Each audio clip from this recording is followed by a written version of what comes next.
Hi, this is Randy Randall of No Age and host of the podcast Hyphenate with Randy Randall. I want to welcome our newest sponsor of the show, DistroKid. DistroKid helps musicians get their music on all the major streaming platforms, and artists keep 100% of their royalties. Hyphenate listeners get 30% off at distrokid.com/VIP/hyphenate.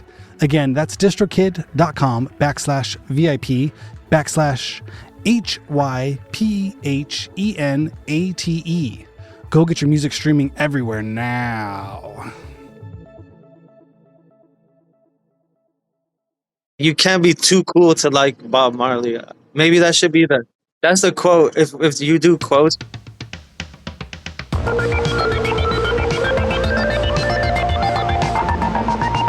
Hello!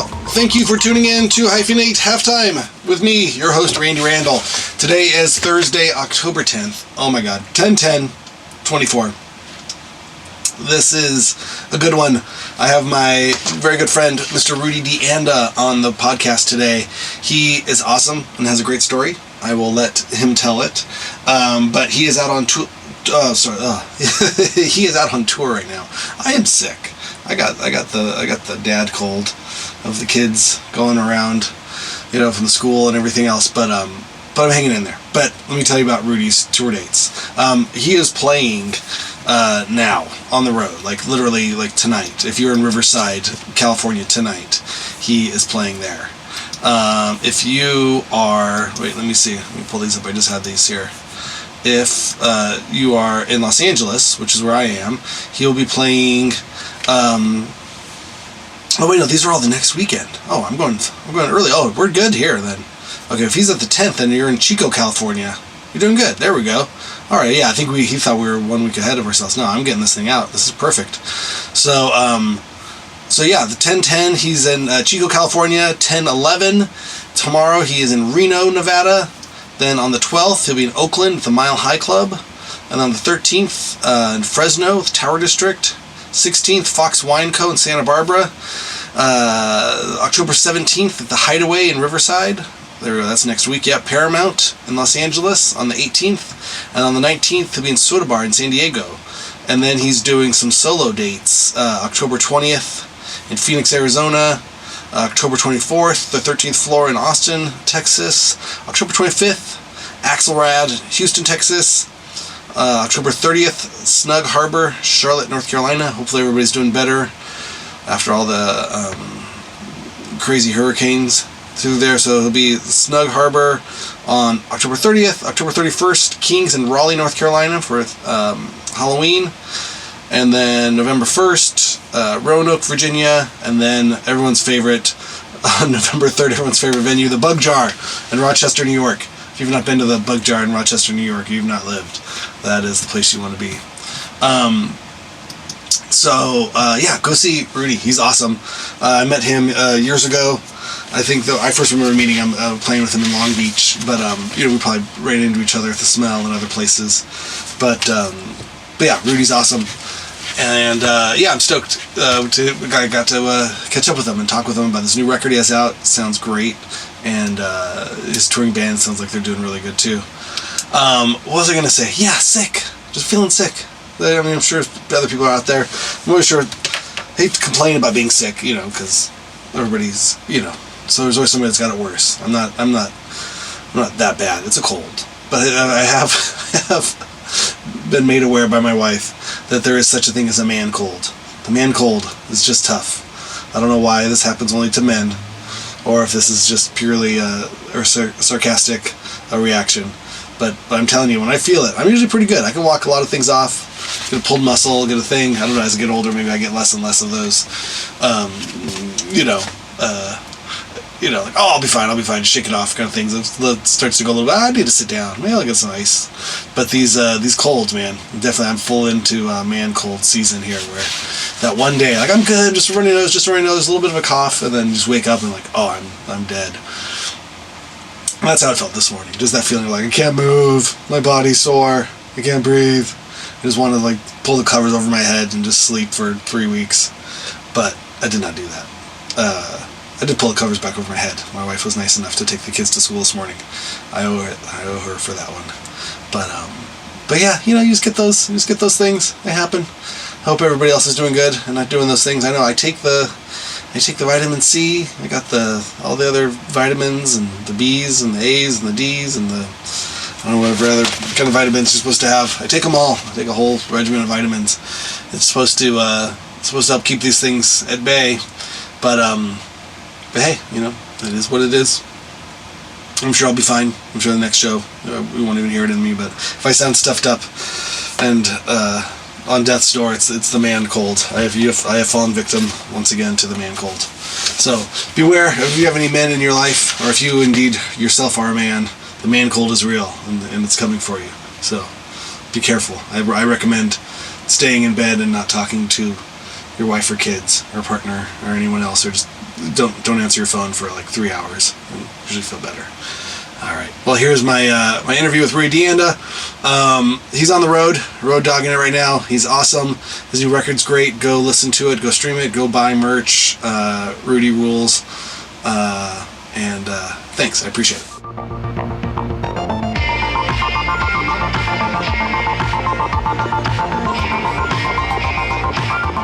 Rudy, thanks so much for joining me on Hyphenate. How you doing, man? How's the road? Thank you so much for having me. Honestly, it's it's been quite a few weeks. We have like 2.5 weeks or 3 weeks under our belt, and we still got at least like 4 more weeks to go. Oh my God. Yeah, it was the East Coast is interesting. Hitting Pittsburgh on a Wednesday night is interesting, or like Highland Park, New Jersey on a Monday night is hard. But it's tough out there right now, right? That's what I've heard. I mean, we did a tour now 2 years ago. No Age did, and it was hard. It felt like everyone was staying home, like the couch and the pandemic and everything just kind of made it seem like, no, I don't have to go out and see bands. I thought it was just us because we're old, but you're young. I thought the kids would come out to see you. No, I mean, no, Toronto's great. New York is great. Chicago's great. The big cities will do it. I think that's what we have to focus on. Yeah. And I'm just being fully transparent about it, Of course. No, it's real. But I mean, you're I out there do living think, it. now that we've made it to the West Coast, like Salt Lake was great. And last night in Portland might have been the best show of the tour so far.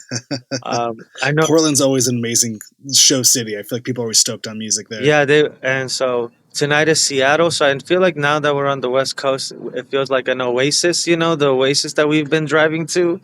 And I just really do feel like the West Coast is going to come through for us on this leg of the tour. That's awesome, man. Well, I love the new single you put out.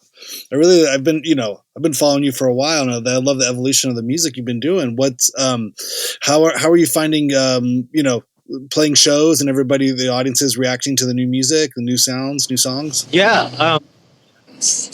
I think honestly, to keep with this theme of transparency, I feel like people are really liking this, and maybe it's already noticeably even more so than like the album I put out last year. Just like the general reaction of it, I guess. Yeah. So that feels good. It's hard. It's always evolving. I mean, I feel like music now is so much about like what's new. Like something like you say 2 weeks ago, 3 weeks ago, it's already too old. Right. They want something there's new, like a very like I don't know. Just like you said, it's just like people's attention spans are so quick these days. But I really, I can't really be worried about that too much though. Because I'm at the end of the day, I'm not doing it for them. Like I am, and I'm not. I'm doing it for myself. So I feel like that's why people will come to see us anyway. Because we're just like I really can't be worried about if I have reels that are going viral or I'm not a I'm not a content creator. I don't think that like Kurt Cobain would give a crap about being a content creator or I don't think Jimi Hendrix would care about, hey man, I gotta post this reel today. So so I just try to just like stay calm and just keep it what it's about, right? Like the art about it. So Um, Yeah, it's a funny one. I mean, I feel like definitely the metrics of what it means to be successful. That's the thing that trips me out. I think there was like the stuff you grow up with, and like, oh, cool. Here's how I'll know that people care about what I'm doing or people are listening. And then as the years go on, it changes. You're like, oh wait, there's no radio, there's no record sales, there's no MTV, there's no magazines, there's no record stores, there's no bookstores. Like, wait a second, where was I supposed to be? yeah, Where are all the cool people at? What are they doing? But again, I feel like such an old man. You know what I mean? I'm in my 40s now. So to me, it's just like, well, I guess that's just how it's like what our parents' generations went through. No one's going down to the sock hop and listening to the Big Bopper. Okay, I get it. I mean, yeah, I kind of would trade all of this in to go back, in those days. But I also give it up to bands that were touring in those days, without the Google Maps and Sure. Oh, like I yeah. can't, like when Black Flag was touring in the '80s, like or I just Yeah. can't imagine what kind of like they had to literally pull out the big old book, big old like. So that's that part of touring in Yeah. the past blows my mind a little bit. And like, oh, when you think of all the emails that happen these days and the logistics and the Oh, yeah. production, but like they Yeah. were doing all that back then as well, and it's just very interesting to me. Um, yeah. Yeah. No, it's a different world. Well, tell me a little bit about you growing up. Like, where did you grow up, and what were some of the early musical influences you were getting into? I grew up I was born in Watts. Soon after we moved to Compton, during the LA riots, my house was burned down. I'm Damn. all for it though, burn it all down. Um, but then after that, we moved to Long Beach, and that's pretty much where I grew up. Uh, All right. so pretty much, yeah, like from elementary, junior high, high school, and then I guess like the early days, I just really have to thank my mom and my grandmother. Yeah, like my mom was like an '80s kid. She was born in '69. She had me fairly young. She was a kid when she had me, so she was playing like a lot of Mm. '80s stuff and new wave and like Spanish goth bands and stuff like stuff that she didn't even probably know that. That's how cool my mom is. So cool, she doesn't even know how cool she is. and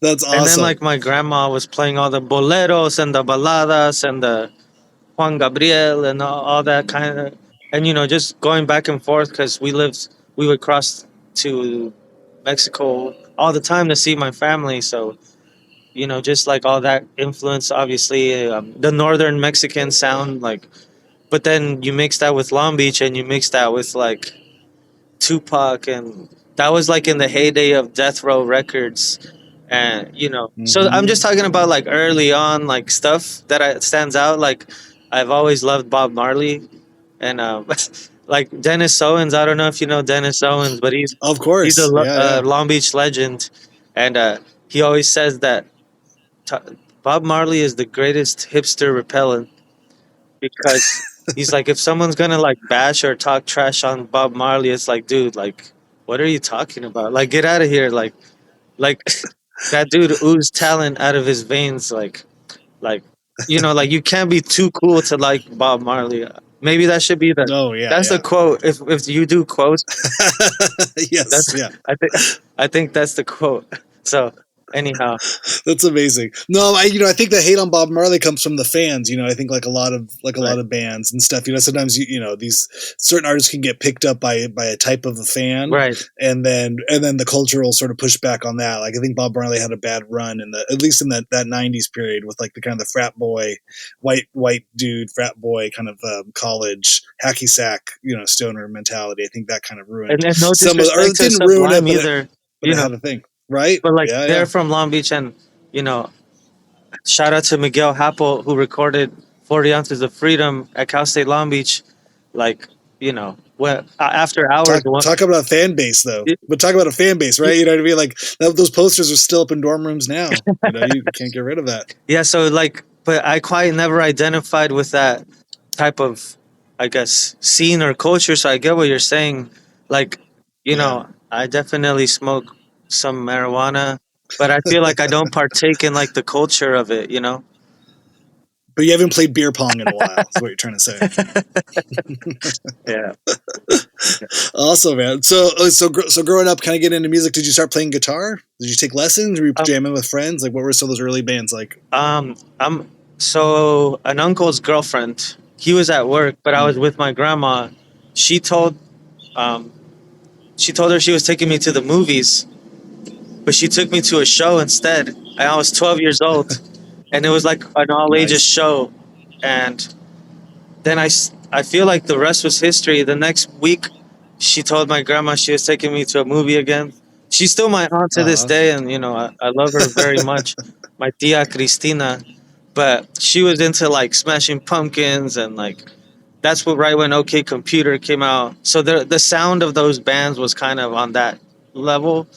But just watching some John Frusciante again, another hipster repellent.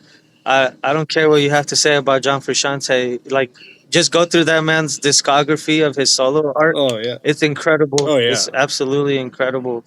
And like the Ataxia project, and so many different things. So anyway, I felt like I saw some John Frusciante footage, and I was like, man, I want to play guitar.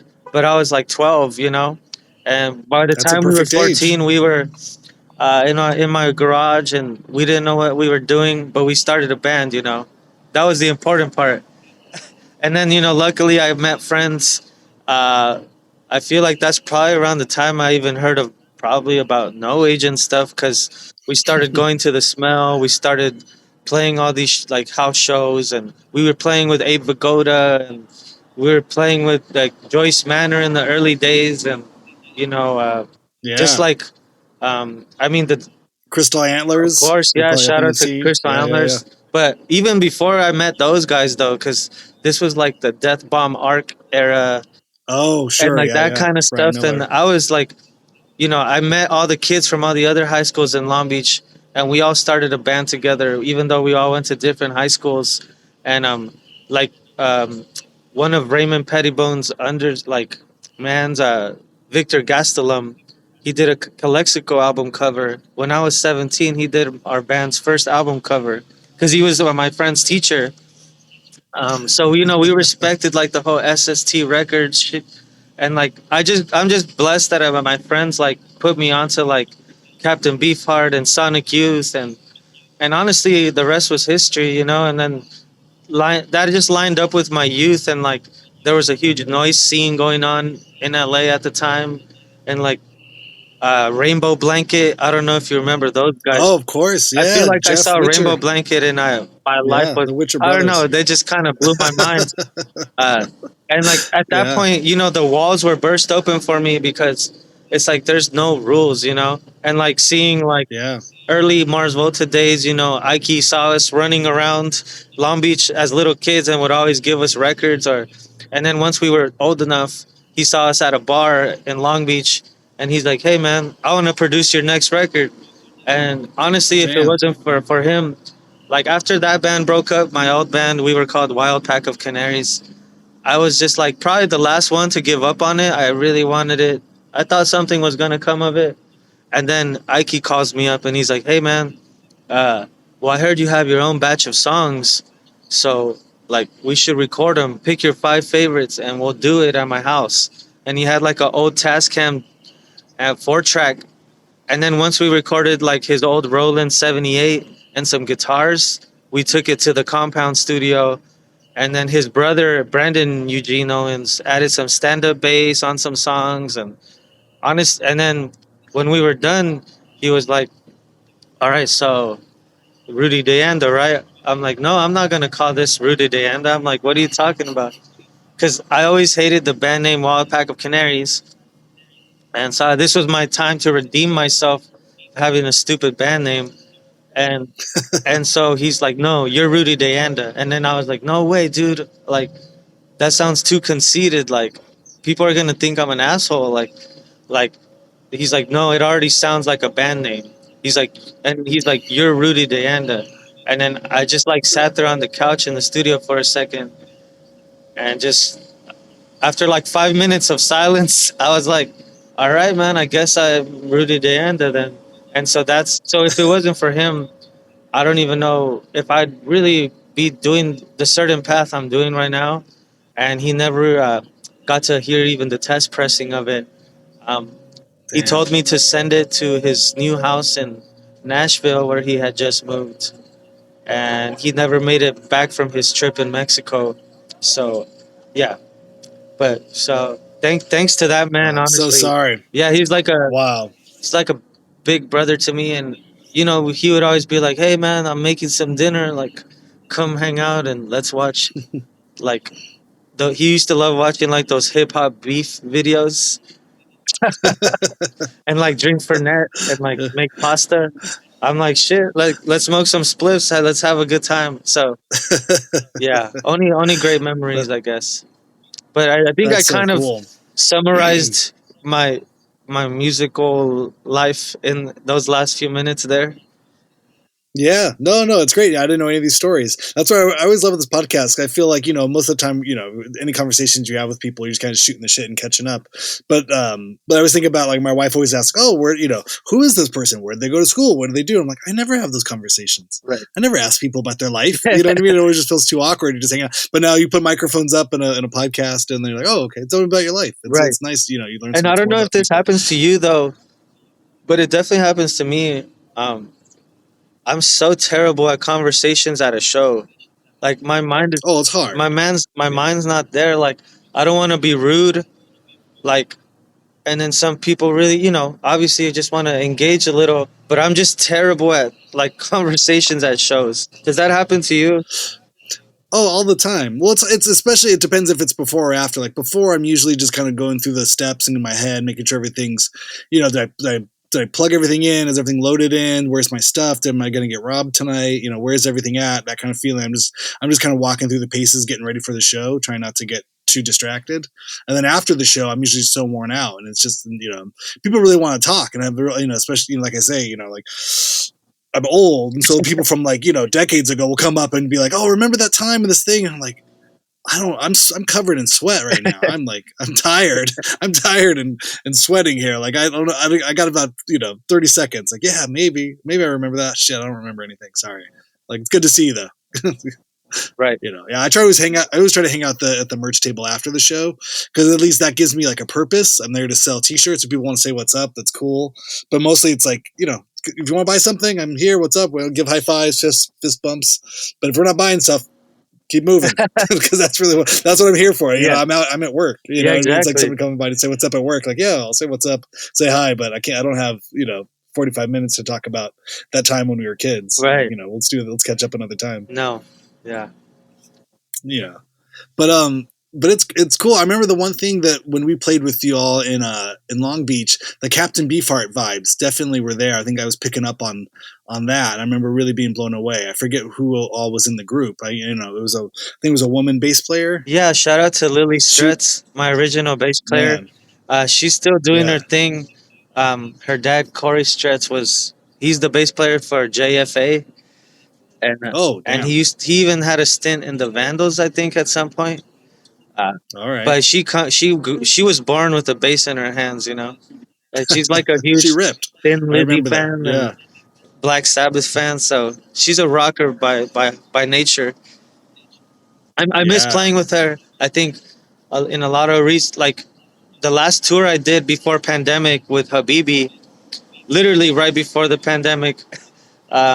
She was the bass player, and I was still living in Long Beach, so I think a lot of it, she's expressed that she still wants to play, but I live in Chicago now, so it just makes it a little different. But she's on my roster for life as long as she's ever wants to play with me. So yeah, shout out to Lily Stretz. Probably, I mean, besides Kelsey Gonzalez from the Free Nationals, probably my favorite bass player in Long Beach. That's so cool. So you did that record with Ike, and then you had to put a band together to play the songs. Like, how was that like? I mean, I always come from the band world, so I'm always so impressed with people when they can just have a name, they write the songs, they make it, and then they got to put a band together. That seems like that's harder. It's harder than it sounds. I mean, let's just say Lily, since we were talking about her, she just messaged me one day, and she's like, "Hey, I heard a rumor that you're starting a band or a new project." she's like, I want to try out for bass, and I just loved that, like, I don't know, it's like I want to do it, like, and then she shows up to the rehearsal, and me and my friend Zach, the drummer at the time, we just looked at each other like, oh my god, she's a monster on bass. So it just kind of, I just thank those people that just show the interest. Sometimes I attract a lot of jazz players in my band too, and I come from like a not jazz background, so it's cool. It creates this tension. You know, I kind of think of like Ardo Lindsay stuff, or like, I mean, but right now we're in our soul funk bag. But what Chicago has taught me in these 4 years is that I'm not any one bag. Like, I can't wait to make some house songs soon, and some like Mexican indie pop songs soon. And I've been working on some cumbias with a friend in San Francisco that I probably shouldn't be saying too loud, but I'm sure the people who are even listening right now wouldn't even know what I'm talking about. But that's coming out. It's gonna come out at some point in the next 6 months, I believe, and I think it'll be kind of like this. Whoa, what the hell? Rudy's doing these cumbias, Mexico City cumbias, but they're like psychedelic. You know, they're like ambient, but you could still dance to them. And then I joined like a post punk band in Chicago. We're called Nothing But Silence, and we're about to release our first song. My friend asked me to play guitar, and I'm like, dude, finally someone asked me to play guitar in their band. Like I've always just wanted to be the guitarist in a band that I have zero responsibilities, and I just jump in the van and tell me where to go, and I'll play. You know, because I have to do the opposite in my project. You know, I have to be the head of, just like, it's a lot of responsibility. You know, like you're basically at, it's on you. It's my name, so whatever happens, it's on me. Yeah, that's what I was gonna say. I mean, that position, it's like being a band leader. You're like James Brown. You know what I mean? Like you got to keep this brand, you got to keep this band together. Yeah, it's $5 per like, missed note. Gotcha. And then in Canada, I have to charge 6 because the Canadian government taxes me. So anyhow, no, yeah, I It's mean, wild. Being a band leader is, I'm just so used to it by now, I guess. But I guess, you know, because there's been different formations and lineups, and the way I see it is like my songs are like, there's a formula and there's a recipe, there's parts, there's arrangements, but you hand all these ingredients and all these tomatoes and onions to one chef, and then you hand the same ingredients to another chef. They're gonna cook the same meal but a little differently. So I don't know, that's my food metaphor. So it's like I'm just handing the recipe to a different cast of folks, and then I know that they're gonna interpret it in a way that is not gonna be exactly like, you know, verbatim exactly what I'm looking for. But that's the beauty of it though. And I try to not switch up a lot of band members. I try to keep it very like the same people.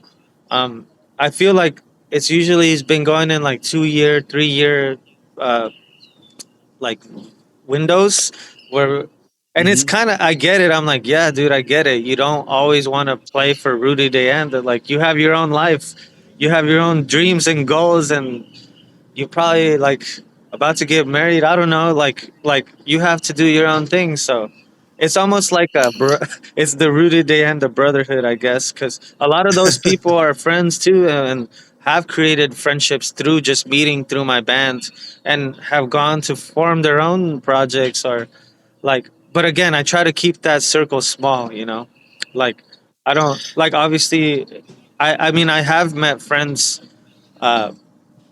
Or new band members out of emergency, and you throw someone in the fire and they deliver, and it's pretty awesome, you know. So Yeah. yeah. Well, it's got to be hard, but I mean, I'm sure just like you said, like just jumping in a van, playing guitar in someone else's band, there is something kind of freeing about that. So I'm sure a lot of the members, it's like, cool, this isn't on me. I don't have to write all the songs. I don't have the responsibility's not on me. They probably, they get what they get out of the shows. Whether it's money, artistry, Right. Exposure, or experience, all those things. I mean, you provide all of the all of the you cover all the downsides. Like, I mean, I'm sure you're the one renting the van, you're the one booking the shows, you're doing all the hard stuff. So a lot of their job is fairly easy, Right. in that regard of like taking all the responsibility on. So it's something, there is something nice. I want that life. You got to switch it up. You got to go join someone else's So band. hey, if you're out there listening and you need a touring guitarist, hit me up. I'm down. Rudy's your man. You're available. Have guitar, will travel. What was I going to say? Oh yeah, when you were talking about when you play Rudy DeAnda music, I remember of a story of Chuck Berry. He would do a thing where he would travel around and play with pickup bands, like bar bands. This was like in the 80s, 70s, 80s, and 90s, and he would. I don't know if you ever heard these stories about Chuck Berry, but there was one that Bruce Springsteen, before he was Bruce Springsteen, there was a bar band, and the promoter asked if he wanted to back up Chuck Berry. And so the Bruce Springsteen in the E Street Band, they played their set, did whatever they did, an hour of music. And then right before Chuck Berry's supposed to play, he comes in the back door with a guitar under an arm, no case, nothing, just a guitar under his arm, talks to the promoter. He gets paid up front.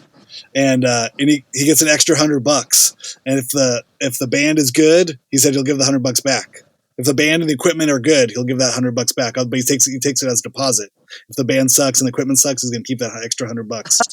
And then goes up there, and the band says, it's Bruce Springsteen tells the story, and he says, Bruce asks, okay, Chuck, what are we going to play? What's the set list? What are we playing tonight? He said, we're going to play Chuck Berry music. Ready? Here we go. And he goes, does the intro. He's like, just watch me for the changes, and he just expects the band to just play Chuck Berry music, I guess because this was in the early 80s, right? Yeah, it was probably in the 70s and 80s. Yeah, but again, he just expected everybody to know his music. And if you're a rock and roll band, in the 70s and 80s, and you don't know Chuck Berry music, I think that's what are you honestly doing? I don't blame him. Yeah, that's great. It's like you had 20 years to figure this out, guys. At least. Yeah. And then he said as the show was, the last song, whatever it is, the band's still playing, and he's like, just do the vamp. They're vamping, and he unplugs his guitar, puts it underneath his arms, kind of just walks backwards, waves, walks right out the back door while the band's still playing, gets in his car and drives off on to the next show. He's got the cash. He's got the cash in his pocket. He's got the guitar in his arm. Okay, and that was the end of it. Chuck so he never gave the $100 back. No, I don't think he ever gave the $100 back. No matter if the band was good or not, it was But I just talk, what a guy. But for a lot of bad stories about Chuck Berry as well. But I appreciate that. If you can separate the artistry. Yeah, I mean, I haven't had to do that yet, but I'm prepared to. I'm like, you're telling me you don't know the whole Rudy DeAnda discography? That's it. How dare you? you gotta work that out with the promoters ahead of time. Okay, I'm coming. I expect the band to know these songs. And I think you just discovered a cheat code. That's it. No sound check. No nothing. You guys have an amp for me on stage. I'll bring the core. I'll bring the guitar and the cable. That's it. I expect the band to know the stuff and I'll count in. So on 4 we all play the set, and when it's done, I'm out. Yeah, it sounds like something to look forward to. I think that's going to be the next tour. I know. I've done a thing where I've gotten tired of even bringing guitars on tour. Like if we're flying into stuff, if like No Age has the opportunity, a privilege, to go fly somewhere and play, I'm just tired. I'm tired of bringing guitars through airports and going. I'll ask the promoter or whoever's putting it together, like with the backline. Is there a guitar I can borrow? If not from the backline company, just from one of the other bands, just something. Yeah. Because it just really becomes one of those things, you go through enough airports with guitars and all the TSA people want to talk to you about, Jimi Hendrix or Van Halen or something. Yeah. It's like, I'll just borrow a guitar. It's not worth this conversation. And then trying to sneak it on the plane or put it in a closet in a coat rack. Oh, I've done that. Yeah. Yeah. That's so fun. It's good. you can get away with it for, maybe 5 years of doing it. Maybe you have a good 40 or 50 flights like that, but then it gets into the hundreds. Like I've been fortunate enough to do. I'm not complaining. It just, you're fortunate enough to fly on airplanes a bunch, and it's like, oh, I don't even need the guitar. I'd rather just borrow your Squire and play it through whatever you're playing through. That sounds better. And speaking of, was the last episode with Dean? Or one of the last? I had Dean on. Yeah, he's got a solo record out now on Drag City. I think he's hitting a tour just this week. Well, I hope you have a great tour, You guys are probably Dean. crossing paths. Yeah, that was cool. It's just cool for me to see like one guy interviewing the other guys. Like it just felt like peeking into your guys. Just I don't know. That was a cool. I watched a lot of that. That was thanks. That was, and just to hear his like, I don't know, his process of like how he basically ships out a lot of his own records and stuff like that. Oh my God, yeah. Yeah, I mean he's DIY in the blood. Yeah. It's funny to me because it's I'm sure it's similar to you and your and your bandmates or people you're closest to. Like you've had those conversations a million times, but it's a funny one when you present it to somebody else. When you present it in this fashion, like either through a podcast or an interview or something. Like I've had so many friends tell me, like, "Oh, I've never heard you and Dean talk." Yeah, I'm like, "What do you mean? I talk to this guy every day. I've been playing music with him for over 20 years. Like, what do you mean?" But it shows, like he and I are ready. We're at work. When we're at a show, we're working. So he and I often aren't just having a conversation in front of people. But you know how it is doing that drive from Portland to San Francisco. I mean, you got about 8 hours of nothing but talking and bullshitting and laughing and everything else. It's like 2 hours of silence, 1 hour of bullshitting, 3 hours of music, 1 hour of comedy, and you're in San Francisco. You always got to break it up with some like podcast or comedy. It can't always just be music, Oh my God, yeah. What do you like? What kind of comedy are you guys listening to? Oh no, you're about to get me canceled. You're gonna get me canceled. Okay. Never mind. I guess I only bring it up because we were listening to prank phone calls. There was this guy. There was the Neil Hamburger prank phone calls, which are great. Those are like bootleg things. But there was the Longmont Potion Castle. He was a Colorado guy, and it was kind of like surreal prank phone calls. Where he had like a little like effect on his voice, and he'd like speed it up or slow it down or like do weird things. But those were great. Longmont Pushing Castle. There was like some characters, some things in there. And again, we used to prank call when we were kids. That was. Oh yeah. Yeah, that was part of growing up before the internet, I guess. Or like, I don't know.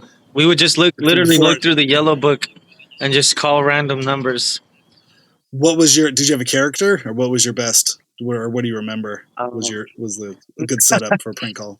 I don't know if I could do it justice. I'm gonna get you canceled again? Yeah, I don't know if I could do it justice. I will say part of it too.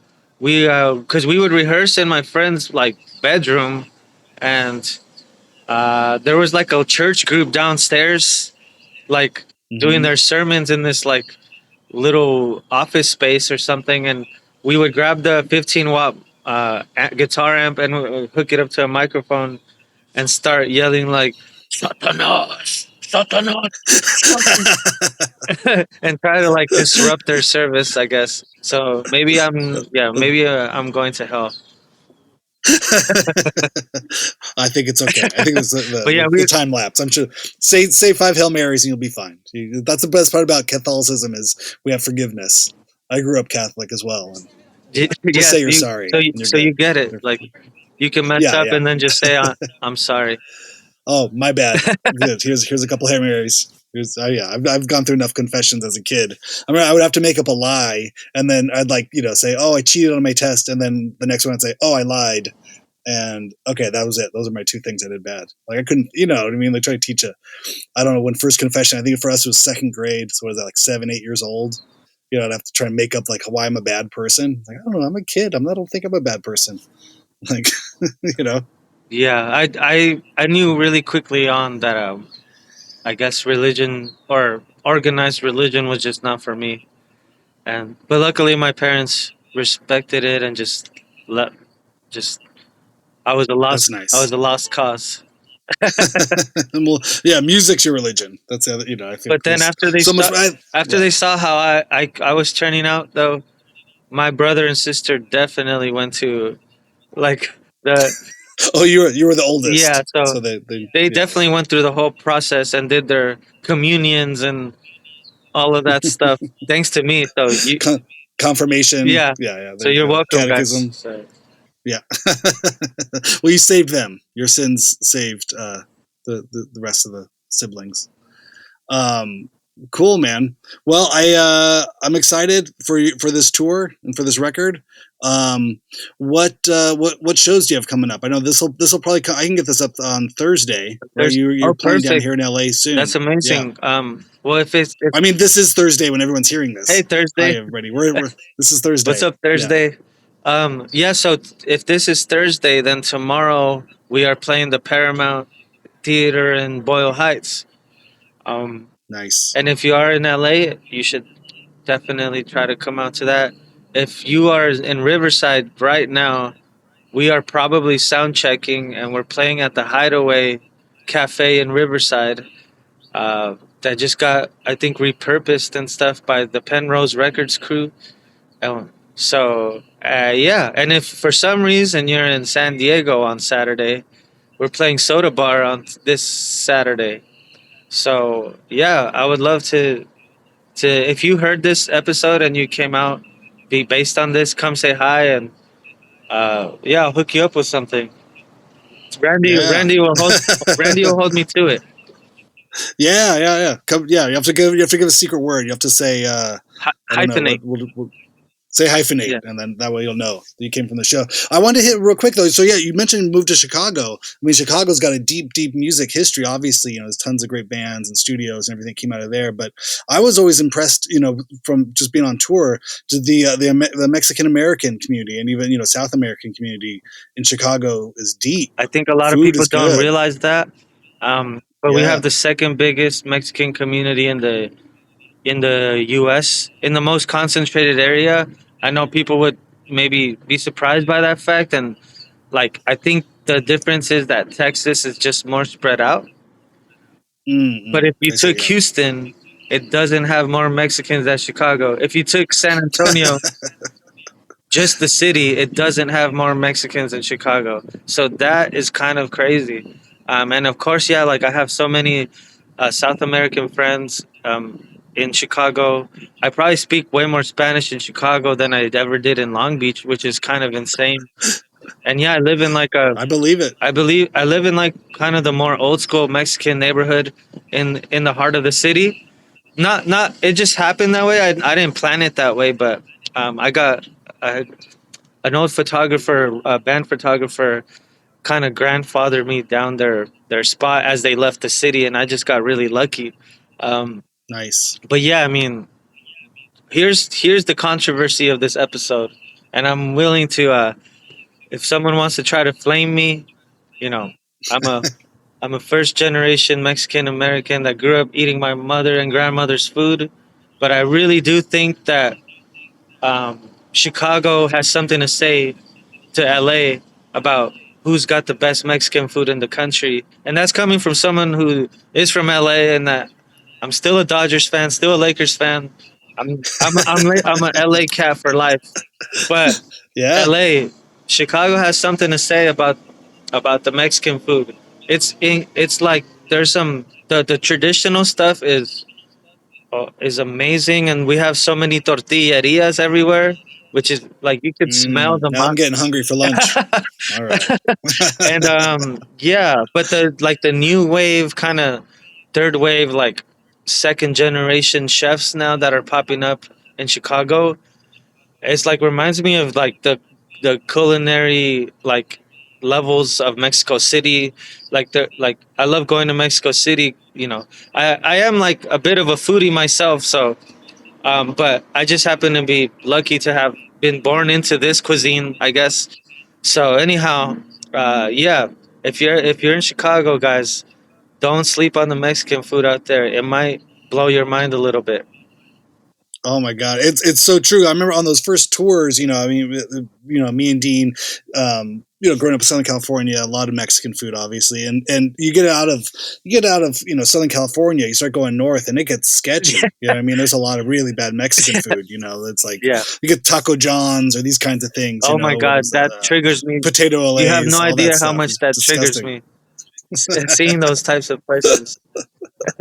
You get this kind of stuff, this food that's never had any kind of, people have never heard of a jalapeno, and they're trying to put beans together or something. But yeah, we came up with a term for it. We call it the burrito belt. Like anything above San Francisco, anything north of San Francisco is above the burrito belt. Like probably stay away from Mexican food because we just got burned so many nights trying to just eat something. Like, oh, that burrito sounds really good right now, and you're like, oh wait, we're in fucking Wisconsin. That's so funny. Can't do it. That's so true. But Chicago is the exception to the rule. Chicago is great. But people would quickly try to disprove that or try to argue against that. Sure. But you guys. But again, this was 20 years ago when we were kids. You know what I mean? I've been doing this a long time. But that's I remember back then. My hope is that good food is caught on. But back in the day, when we were also like I said, this was before iPhones and stuff. You couldn't just Google whatever where's the best Mexican food. We were just driving around. I honestly haven't eaten any Mexican food since I left Chicago. I kind of had my last meal, knowing that I wasn't gonna have it for a while. So. Yeah. So in a couple of days, we'll be back into burrito. We'll be in burrito belt territory. Yeah, below the burrito belt. And then we're gonna San Francisco mission burritos. You know what I mean? That's a whole other kind of invention. After a show, after you play the show, it's pretty awesome. That'll work. I remember having good Mexican food in Atlanta too. Like you wouldn't think, right? Atlanta, but I remember there was a place that was pretty good, and it's all about the salsas and stuff too. You know, what I mean that's where the authenticity really comes through. The salsas are the heart and soul of the Mexican kitchen, because that's how you really know how to gauge the cooks, because they whip up the salsas in a specific way.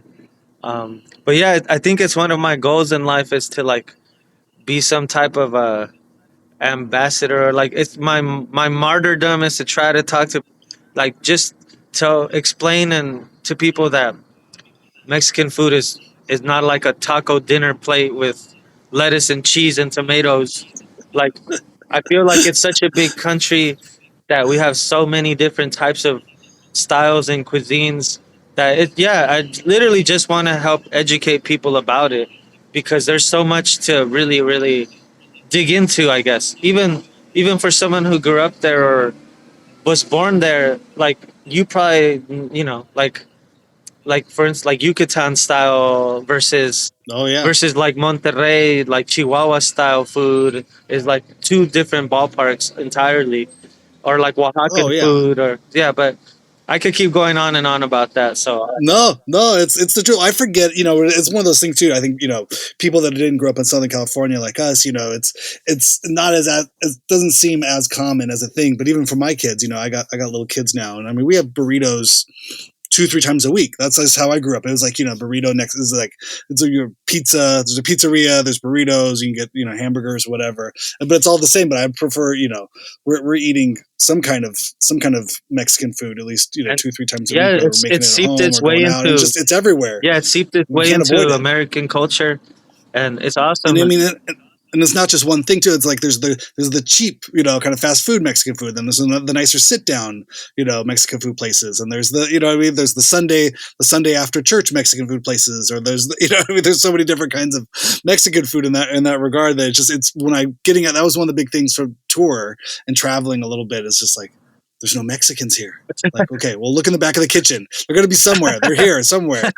They're cooking something food. Even if it doesn't taste like it, you go to any kitchen. We're everywhere. We're in every kitchen in the edge. But I want to know what they're always stuck his neck out for us. Yeah, man. Well, yeah. Well, I appreciate it. I hope the rest of the tour goes great. How many people are in your band now? What's this lineup We're like? doing a 4-piece traveling right now. Okay. I would love to have I have an extra percussionist that I'd like to always have, but it was such a long tour. It's just hard to make it make sense. So we sacrificed that for this tour, but yeah, we're a person on the road. It's another mouth. It's another mouth to feed. It's another bed to pay for every night. It's a lot. Another seat in the van costs money. Exactly. So right now it's me on guitar and vocals. I have a keyboard player, bass player and a drummer, and that's it. Yeah, Great. but Great. I love just the idea that we're organically making these sounds like ourselves, right? Like versus Mm-hmm. sitting there what like a laptop or something. Like I don't know. I just feel Oh like yeah. now I feel like I sound like an old guy right now, but I feel like the live band is dying. Like so, like I just Well, want. that's hard. Well, it's the thing too. Like we as musicians will think like, oh, everyone's gonna miss that extra, that harmonizing piano part that comes in like after the choruses, then that bridge. Like everyone's gonna, that has to be there somehow. We have to put that in there. What are we gonna do? And then 90% of the people at a show, they don't notice it. Are the vocals right? Are the words right? Cool. That's it. Everyone just wants to hear the words. Even if the music changes, they don't notice there's not a 4-part harmony. You've come down to 1 parts or no harmonies at all. People still want to hear it. Yeah, no, you're right. That's the message. They want to hear the story, the message. But yeah, I mean, if I could afford like a 3-part vocal choir and 2 horns and a conguero, I mean, I'd be like a whole Tito Puente orchestra if I could. Like, if I could Yeah. afford it, like a Perez Prado orchestra, like, sign me up. Like, that's it. Like, I feel like that would definitely influence the way I write music too, and arrangements, and Yeah. like I love like Arthur Verosai and stuff like that. So anyway, Okay, I don't know that. I don't know. That's a big orchestral but he's like an old composer? Brazilian musician who Okay. never got his due justice in his heyday, kind of like a Rodriguez character. But then like Oh, I MF see. I Doom see. Yeah. sampled him, and the rest was history. And in 2010, UCLA Auditorium, um, MF Doom introduced him, and that was his first ever U.S. performance to a sold out crowd. And he's actually just came Man. back a few more times with like the Jazz is Dead crew, like Adrian Oh, Young that's and all cool. those guys. So Yeah, yeah, Arthur Verosai. that's cool. Please check him out. Just the most beautiful, like kind of jazzy, Brazilian style, slight psychedelia in there. Like it's like kind of like David Axelrod vibes in a little, like Oh, in terms of like yeah. more instrumental and more arrangement. Yeah. That sounds cool. Speaking of samples, have you been sampled? I feel like a lot of these songs off this last record could easily be chopped up and looped and kind of make hip hop beats out of. Has anyone ever done that? Thank you, Randy. I mean, I'm saying that. Yeah, I'm sure people have. it's available. Do it. You just got to talk to Terry at Coleman Records. But no, like Yeah. I grew up in a era like where, like for instance, a lot of my record buying, not all of it, but there's a chunk of it that I'm like, ooh, I just want that record because it has that sample from that song that I like, and it's be like this Mm-hmm. random jazz record from like 1978, but just like those 10 seconds are like that one, Yeah. like Freddie I can hear Gibbs that sample in what or you're like doing. Tyler the Creator Yep. sample or something, or like an old Tupac sample. And that's like I love playing those records. So, but like back then, what's this guy who's been sampled like a million times? Uh, Oh God, yeah. What can I you think know of who I'm him? talking about, right? Yeah. He just passed away like last I year. think He was so. the Yeah. white composer guy. Yeah. Yeah. Why am I spacing on his name? Well, David Axelrod's a good example too. But like, I don't think Yeah. these people, because Dr. Dre famously sampled them. So anyway, I don't think people realized when they were making music back then. Oh, like this is gonna get sampled one day. They just made it. Mm-hmm. So this generation, on like Gen X or Gen Z generation on, like in a way, I am kind of influenced by that. Like one of the songs I'm gonna release next year is, to me, the idea is like a live band playing a beat, like a sample. So yeah, I mean, I'm very much into those ideas, and I mean, you just got, if anyone wants to sample it, it's kind of like I'm putting it on a plate for you, like come get it. It's there. right, yeah, like Make something new with it. Yeah. but I think with this last track, 83, Oh yeah, I love I that. think that people like, it's like, I mean, I think it's begging to be sampled, honestly. And I'm already working on a remix with Adrian Quesada from Black Pumas. I don't know Okay. if I should if I could say that out loud, but uh, breaking news here. You heard it here. yeah, it is. Yeah, he just got off tour, or he's been going back and forth. But he's he produced my last record, and we recorded it at his studio. So we're like, sick. We've become decently close friends, I would dare say, and he's kind of like a big brother to me too. But he's like, yeah, man, I'm gonna mess with this when I get home. He's like, I can't wait to show you what I got. So I can't wait to hear what he does with it. But I was like seeing his like recent photos. Like the man just played like Diggable Planets just opened for Black Pumas, and like I just saw a photo of him with like Common. So I'm just like, bro, ask one of these dudes to get on this track. What's up? Show it to them. Yeah, just show it to them. Like, I'll split all kinds of percentages. I don't care. Yes. Yeah. Everything's negotiable. Yeah. Let's do it. I really genuinely think like I've always had this like just dream in my head that one day Dr. Dre is going to hear some of my songs. I just literally think if he heard them, he would be down. I mean, maybe that's the cockiest thing I've said on the interview in a long time, but I genuinely. But you got to put it out there. If anyone here knows Dr. Dre, like I genuinely feel like if he heard a couple of these songs, like I'm thinking of WYD on my last record, and I'm thinking of 83. I feel like he would. I'm like, there's your next track right there, dude. Like, how sick would that be? That's amazing. Yeah. All right. Well, they're gonna play this clip, in 3 years when that track's out there. Like, how did this happen? Well, I was on a podcast. I threw it out there. Yeah, thanks to the Hyphenate podcast. Yep. Yeah, that's it. But, awesome, man. All right, well, yeah, we'll get back out on the road, play these shows. Where do you want everyone to follow you? What can people do? To keep up with you? Like look up Rudy DeAnda on Instagram, and if you want to follow me there, because that's where all like the most updated like show info type of stuff. Anything that has anything to do with me or me bashing on Real Madrid and promoting Barcelona pro Barcelona content. If that's what you're into. Come follow me on Instagram. That's pretty much it. Or just honestly, just go listen to the music. That's why we're here. Go stream it. Like it's all on all those streaming sites. Go to YouTube, whatever. You got a Bandcamp? Yeah, go on Bandcamp. Coal Mine Records has a great Bandcamp with all of our stuff on there. Buy a record player, man. Just buy a record player.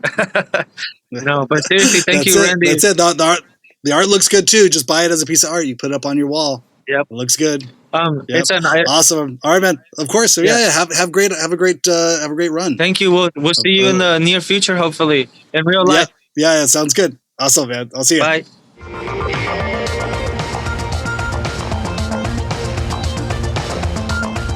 Yes. How great is that? Go see Rudy on tour right now. I read his tour dates there at the beginning, but I can read them to you again because I want you to all go see him. Where are we at? We're on 10/10 tonight. He is in Chico, California, the Argus Bar. October 11th, the Low Bar in Reno, Nevada. October 12th, Ellis Mile High Club in Oakland, California. October 13th, Tower District in Fresno, California. October 16th, Fox Wine Co. in Santa Barbara, California. October 17th at the Hideaway in Riverside. I'm going to stop saying California. These are all California from here out. So the Hideaway, October 17th in Riverside. October 18th, the Paramount in Los Angeles. I hope I'm feeling better. If I've survived the man cold, I may go to this one. That sounds like fun. So that's October 18th at the Paramount. October 19th down in San Diego at the Soda Bar. October 20th, Linger Longer, Phoenix, Arizona. This is him solo. What about October 24th, 13th floor, Austin, Texas. October 25th, Axelrad, Houston, Texas. October 30th, Snug Harbor, Charlotte, North Carolina. October 31st, Halloween at King's in Raleigh, North Carolina. November 1st, Martin's downtown, Roanoke, Virginia. Then November 3rd, Bug Jar, finishing it off, Rochester, North. Jeez, I'm done. I'm going back to bed. Rochester, New York on November 3rd at the Bug Jar, everyone's favorite venue in the Rochester area. Yeah, you can also go find more about Rudy on his Instagram. It's Rudy, RUDY _DE_ANDA, ANDA. Rudy _D_ANDA. And you can also find him on Bandcamp. You got rudydeanda.bandcamp.com, as well as Coal Mine Records. That's coalminerecords.com. I also have all of these in the show notes. Oh, I'm dying. In the show notes down below. You can click on those. Sometimes there are funny little stories about whatever else is going on, if you're ever curious. There's a whole other kind of like text portion to doing these podcasts you probably don't even know exists. Anyway, they're called show notes. They're down there. You can check them out. Also go to distrokid.com/VIP/hyphenate to sign up to get your music on all the digital streaming platforms, and you get a discount for doing it this way. And the show gets a little, an attaboy, pat on the back from the good people at DistroKid for sending you their way. Also, if you are a home recording person, you like the way my voice is sounding when I'm not sick and dying my man cold, I use Audioscape Engineering hardware. I have, right now I'm going through their Opto compressor, which is a version of like an LA2A, but it's a real deal hardware piece of equipment. And so if you are interested, they are very affordable and very nice, and they always have great deals. You can go to audioscapeengineering.com, audioscapeengineering.com to find out more about them. They are a great company. I think that's going to do it. I'm going back to bed. I'm going to have a big glass of what is the stuff called? You pour it in there. Oh, my brain is not even braining anymore. Like the vitamin C powder you put in there, and it's fizzy. It's good. The high five. What do you call it? What do I want to call it? The high five. It's like, I don't know. It's the thing. Anyway, I'm done. Everybody, go see Rudy DeAnda on tour. I appreciate it. I will see you on Monday. Bye.